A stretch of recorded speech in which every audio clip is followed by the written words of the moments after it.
Place à la lecture dans Il était une fois un livre. Voir la mer, donc il s'est fait nommer en Bretagne, il était l'instituteur de ça. Avec Nathalie Ramage sur Fréquence 8. Bonjour à tous et à toutes. Cette semaine, Il était une fois un livre reçoit Daphna Mouchnik pour parler autour de son livre Première ligne, journal d'un service d'aide à domicile durant le confinement, édité chez Fauve Éditions. Bonjour Daphna. Bonjour.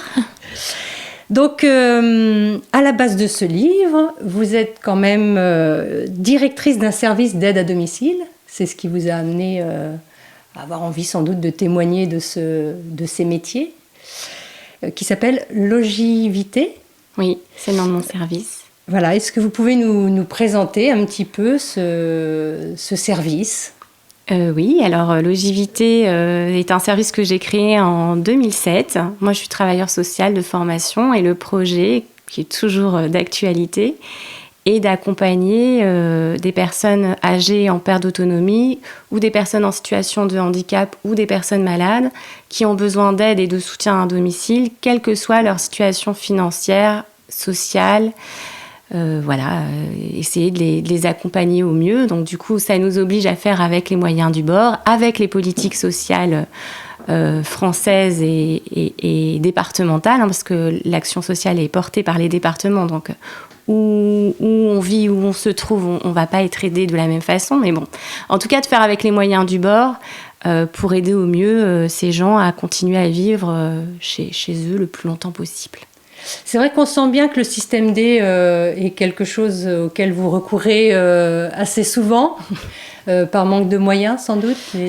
Oui, alors c'est flagrant pendant le confinement, parce que c'est flagrant, mais c'est vrai toute l'année, et même en dehors de la crise sanitaire, parce que comme je le disais, on a la chance d'avoir des politiques sociales qui quand même financent et accompagnent les personnes qui ont besoin de soutien à domicile, mais elles ne couvrent pas la totalité du travail d'un service. Et effectivement, on est toujours en train de bricoler et en train de trouver des astuces pour pallier les manques en réalité. Voilà. Le manque de moyens. J'espère que la loi Grand Âge et Autonomie viendra répondre à cette problématique et nous permettra de faire notre travail de façon plus simple, sans bricolage. Voilà. Bon, en sachant que c'est vrai que j'imagine que c'est l'humain qui prime, la relation à l'aider. C'est exactement ça. Et donc, du coup, en fait, on se trouve à faire du sur-mesure avec les moyens du prêt-à-porter. C'est un peu ce que j'aime à dire. Donc, on est vraiment dans une relation toujours singulière, des situations qui sont très différentes les unes des autres, mais avec les moyens du prêt-à-porter. Et pour autant, on arrive à faire du sur-mesure quand on y arrive, parce que parfois aussi, on est démunis et on n'a pas de solution, quoi. Mais en tout cas, c'est notre intention. On a toujours cette intention-là, de faire au plus proche des gens, au plus proche de leur réalité.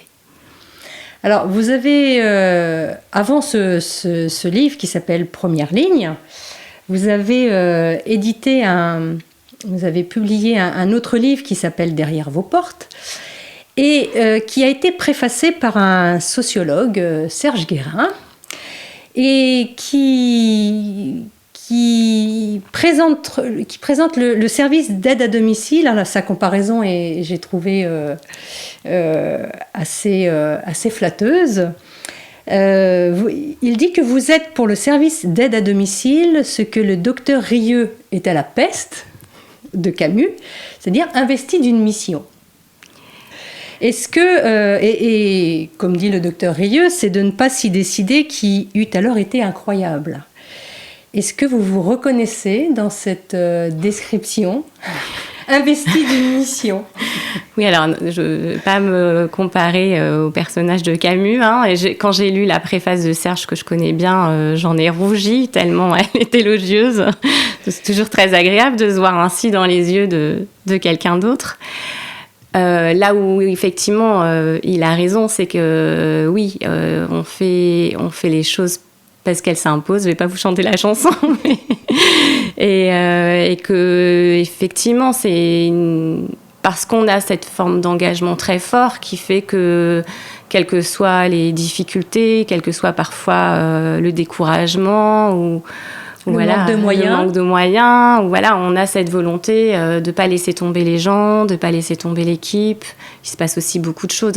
C'est vrai qu'on a en tête les personnes accompagnées, mais aussi la rencontre avec les auxiliaires de vie qui m'entourent est à chaque fois aussi une rencontre singulière et souvent très forte. Enfin, du coup, voilà, on se retrouve embarqué je me suis retrouvée embarquée sans savoir à quel point ça allait être complexe. Voilà, complexe. Et en même temps, une fois qu'on y est, on lâche pas, quoi. On laisse pas tomber les gens, on laisse pas tomber l'équipe. Et donc, je pense que c'est pour ça que Serge le souligne de cette manière-là. Oui, parce qu'on pourrait aussi, se décourager au bout d'un certain temps. C'est vrai que s'il faut tout le temps bricoler, tout le temps, ou très souvent bricoler et avoir recours au système D, j'imagine que ça demande énormément d'énergie, soutenir une équipe, et on pourrait avoir le droit de se décourager. Donc là, c'est pas le cas, apparemment. Alors, le découragement est quelque chose qui me correspond pas vraiment. Par contre, des envies de fuir parce que j'ai peur serait plus... c'est plus il y a des moments où j'ai très très peur. Enfin, c'est d'abord une grosse responsabilité d'être employeur. C'est une grosse responsabilité que d'accompagner des personnes fragiles. Enfin, je veux dire, à chaque période de canicule, la crise sanitaire que je raconte...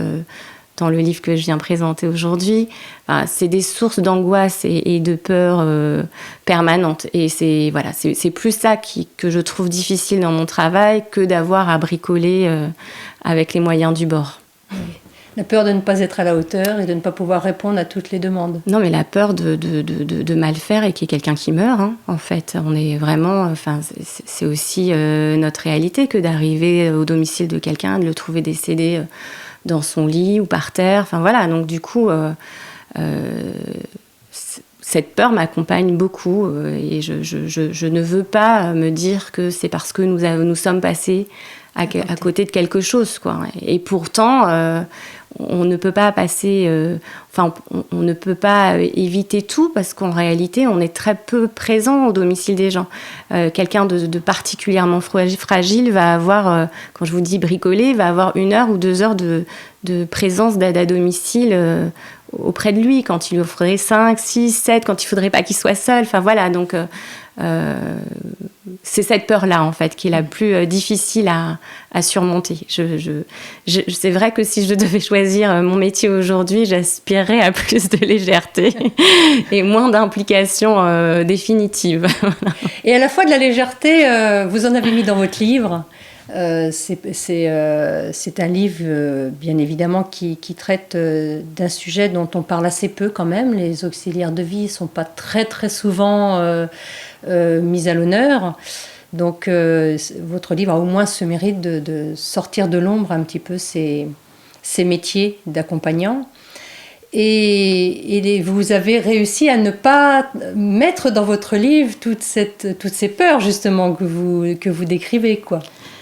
L'humour sauve de tout, en fait. Donc, du coup, effectivement, paradoxalement, et sans se moquer de personne, on rit beaucoup. Il y a des situations très très drôles, les gens sont très très drôles, ils sont touchants et même des fois quand ils sont insupportables, ça rend des situations très comiques et finalement j'ai eu envie de partager ça aussi parce que en fait j'ai vraiment envie d'embarquer les gens dans mon récit et si je commence à leur dire que j'ai peur, que c'est horrible, qu'au secours, on n'a pas avoir envie d'aller jusqu'au bout du livre.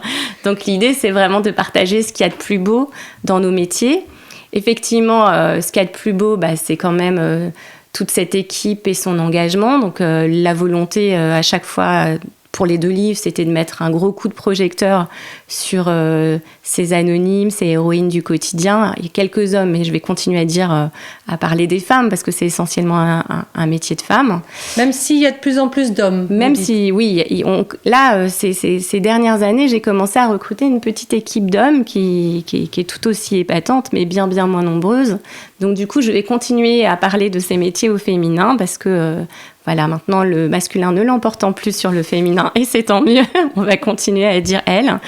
Et elles sont, voilà, j'avais envie vraiment effectivement de leur rendre justice, de raconter ce qu'elles font d'incroyable.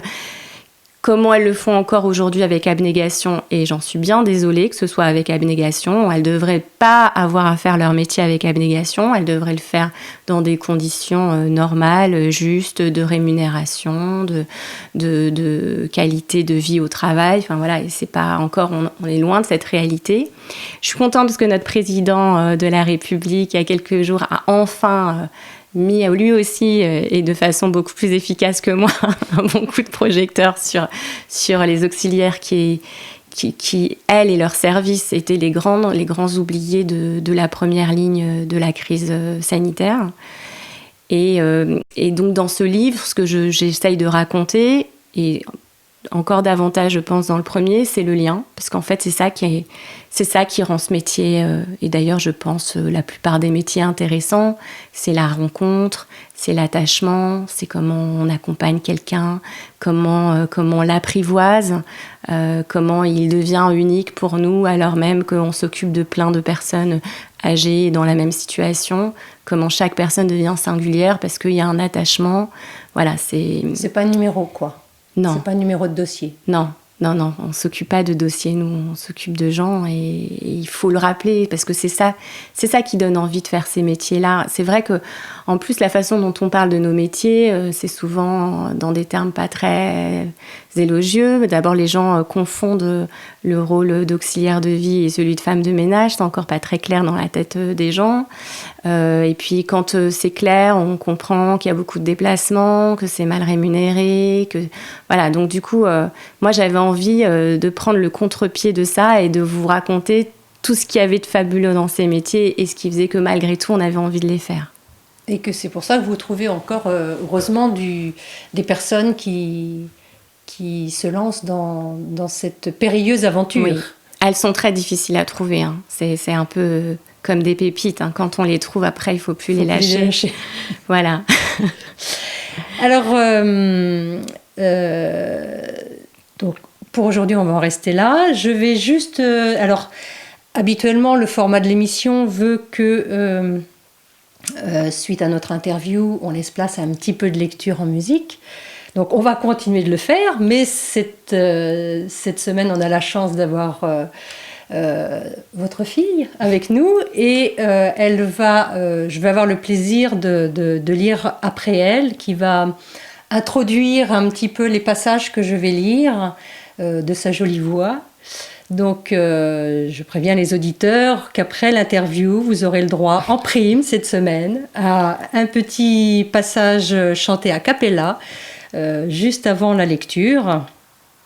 Et puis, nous, on se dit à demain pour la suite de cette rencontre, de cette aventure. Et puis, pour continuer de poursuivre la découverte de votre livre aussi. Oui, juste pour pas trop surprendre vos auditeurs, c'est parce qu'en fait, les chansons sont présentes dans tout mon récit. Et donc, du coup, c'est vrai que les chapitres s'ouvrent sur quelques extraits de chansons françaises. Et du coup, vous me faites la joie de laisser chanter Lia à votre micro. Donc, beaucoup d'émotions pour moi. C'est vrai que ces chansons, ce n'est pas moi qui les ai choisies. Elles accompagnent votre texte. Donc, elles n'ont pas été choisies au hasard, quoi. Donc, voilà. Donc, laissons place à un petit peu de chansons, de lecture, et on se dit à demain. À demain. Au moindre coup de Trafalgar, c'est l'amitié qui prenait le quart. C'est elle qui leur montrait le nord, Et quand ils étaient en détresse, que leurs bras lançaient des SOS, on aurait dit les sémaphores, les copains d'abord. Daphna Mouchnik, première ligne, journal d'un service d'aide à domicile durant le confinement. Le 16 mars à 20h, deuxième effet qui se coule avec une nouvelle annonce de notre président. Je vous la fais courte, je crois que ce jour-là, nous étions tous devant nos écrans. Dès demain midi et pour 15 jours au moins, nos déplacements seront très fortement réduits. Il s'agit de limiter au maximum ces contacts au-delà du foyer. Les masques sont réservés en priorité pour l'hôpital et la médecine de ville et de campagne, en particulier les généralistes et les infirmières, désormais en première ligne aussi dans la gestion de la crise. Ce jour-là, c'est tout le secteur du grand âge qui est oublié. Pas un mot sur nous, les invisibles du domicile, mais rien non plus pour les professionnels travaillant dans les EHPAD. Pour nous, pas de masque. Notre président annonce un truc qui reste dans un coin de ma tête. Nous devons aussi aux soignants sérénité dans leurs déplacements et repos. C'est pourquoi j'ai décidé que dès demain, les taxis et les hôtels pourront être mobilisés à leur profit. L'État paiera. Ça, ce sont vraiment des mesures nécessaires pour nous aussi. Malheureusement, elles ne nous seront jamais proposées. On se débrouillera autrement. Dès lundi matin, j'envoie ce mail aux auxiliaires. Au cas où, et pour que vous puissiez continuer à faire votre travail, je vous prie de trouver ci-joint un laissez-passer. Il vous faudra vous munir également de votre fiche de paye prouvant ainsi que vous travaillez bien dans un service d'aide à domicile. Vous êtes indispensable à la résolution de la crise sanitaire que la France traverse.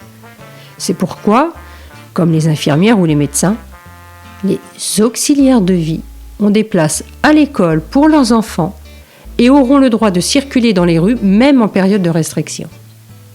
L'équipe du bureau est contrainte de travailler depuis chez elle, à l'exception de Juliette, Abiba, Sachi, Jasmine, Myriam, Valérie et moi. Nous serons dans les locaux du 12e et du 18e afin d'assurer une permanence physique et téléphonique. Le téléphone est saturé d'appels. Aussi, n'hésitez pas à nous envoyer un mail en cas de question problème lorsque vous n'arrivez pas à nous joindre. J'en profite pour vous dire à quel point je vous trouve fantastique et courageuse.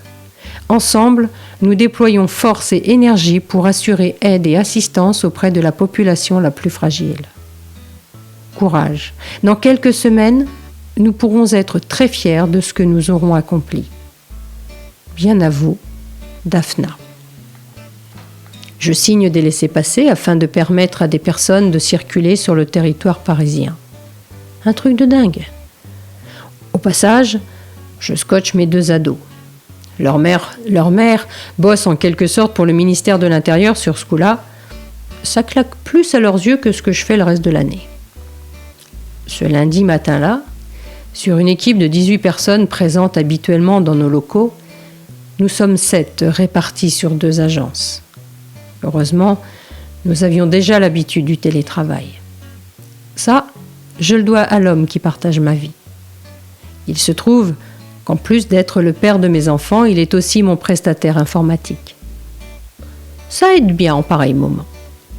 Des services d'aide à domicile habitués à bosser en télétravail le 16 mars 2020, il n'y en a pas des tonnes. L'école de Wafa et Oli, en stage de 3e année, depuis quelques semaines avec nous, annonce que les formations sont suspendues. Dommage, c'était précisément le moment où on avait besoin d'aide. Pas d'inquiétude les filles, on se retrouve après tout ça.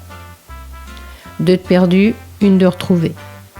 Dienaba, en congé individuel de formation, voit elle aussi sa formation suspendue et nous retrouve. Ouf, ce renfort est appréciable. Et puis, Elodie, elle aussi en formation, mais dans une autre école, peut rester avec nous. Ce stage, elle s'en souviendra toute sa vie. Fouzia, Ève, Seb, Marie, Estelle, Lucie, Livia, Mathilde, Mélanie font tout ce qu'elles peuvent pour nous venir en aide. Le truc qui dysfonctionne, c'est qu'ils ne peuvent pas décrocher le téléphone depuis chez eux. Il faudra laisser un peu de temps à mon amoureux pour solutionner le problème. Dès 9h, ça se met à sonner dans tous les sens. Le standard explose littéralement ce jour-là. Je crois qu'on a dû gérer plus de 1000 appels. Essentiellement des familles, des vieilles personnes et des vieilles personnes elles-mêmes qui appelaient pour être rassurées ou pour annuler. Il y aura bien quelqu'un auprès de maman ? Moi aussi je suis malade, je ne vais pas pouvoir venir l'aider. Oui, pas d'inquiétude madame, Cécile va venir. Nous maintenons nos passages auprès des plus fragiles. J'ai vu à la télé, il y a plus rien dans les magasins, mais j'ai pas fait de provision, je peux pas sortir, je marche mal, vous savez. Qui fera mes courses et comment faire s'il y a plus rien ? Non, le président s'est trompé. Ce n'est pas la guerre. Du moins, pas celle que vous avez connue dans votre jeunesse. Il y aura toujours des aliments dans les magasins. N'ayez pas peur. Vous ne manquerez de rien. Je vous envoie Adélaïde pour faire vos courses. Vous verrez, elle est vraiment formidable. Et pendant que les emplois du temps des auxiliaires se transforment en gruyères, elles aussi appellent nombreuses pour dire qu'elles ne peuvent pas travailler. Sur 127 aides à domicile bossant habituellement, seulement 80 sont auprès des gens ce jour-là. Malgré les innombrables annulations, nous ne sommes pas assez pour nous rendre chez tout le monde. Il nous faut prioriser nos interventions. Alors que la nation s'organise pour permettre au personnel indispensable de pouvoir continuer à travailler pour la France, c'est l'éducation nationale qui a du mal à comprendre qui nous sommes. Heureusement, sur ce coup-là, Steve nous vient en aide. Steve est le compagnon de Sophie. Dans la vie, il est directeur d'école. Alors, lorsque nos aides à domicile se font recaler au motif qu'elles ne sont pas soignantes, que les deux parents doivent être dans l'impossibilité de bosser en télétravail, qu'on ne va pas mobiliser des enseignants pour des petites femmes de ménage, il y a un peu de ça quand même, faut se le dire. Et j'en passe. Steve rédige la lettre qui va bien et indique à Sophie à qui l'adresser pour débloquer ce truc. Globalement, ça marche. Amazon, problème de garde réglé. Elle peut recommencer dès demain, mais son planning est géré. Le plan, c'est qu'elle vienne à 9h dans le 12e, prendre ses masques et après enchaîner sur des remplacements, car on aura d'autres absences entre-temps. Pas de policiers dans mon environnement proche. Dommage, ça m'aurait aidé. Mais les laissez-passer sont contestés. Pourquoi des aides ménagères se baladent encore dans nos rues ? Quelques-unes se mangent des amendes. 135 €, ça fait mal quand tu gagnes à peine plus que le SMIC. Je rassure. Pas d'inquiétude, on les fera sauter. Envoyez-moi vos PV, vous n'aurez pas à les payer. Place à la lecture dans Il était une fois un livre. Voir la mère, donc il s'est fait nommer en Bretagne, il était l'instituteur de Sarzeau. Avec Nathalie Ramage sur Fréquence 8.